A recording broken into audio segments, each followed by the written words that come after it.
ప్రభు నందు ప్రేమైన వారులారా, ప్రభు యేసుక్రీస్తు నామములో మీ అందరికీ శుభాభివందనములు. ఈ ఉదయకాలమున కలువరి కృపాసనం మీదకు మిమ్మల్ని ఆహ్వానించుచున్నాను.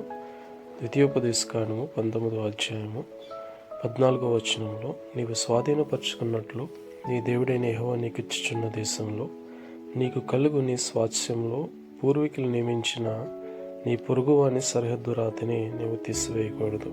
దేవుడైన యెహోవా ఇశ్రాయేలుకు ఆజ్ఞలను కట్టడలను వారు పాటించవలసిన నియమములను ఇశ్రాయేలుకు మోషే ద్వారా సెలవిస్తూ వారు స్వాధీనపరుచుకుని పోవు దేశంలో వారికి వెళ్ళిన తర్వాత అక్కడ వారికి కలుగు స్వాస్థ్యములో ఒకవేళ పూర్వీకులు ఒక సరిహద్దును నియమించి ఉంటే కనుక వారి పొరుగు వారికి మధ్యను దానిని తీసివేయకూడదని దేవుడైన యెహోవా ఒక న్యాయమైన తీర్పును ప్రకటనను వాళ్ళకి చేస్తున్నట్లుగా చూస్తున్నట్టు విధంగా మన పొరుగువారి పట్ల కూడా పూర్వీకుల నుంచి వచ్చిన సరిహద్దుల పట్ల జాగ్రత్త వహించాలని ప్రభు పేరట మనం చేయొచ్చును.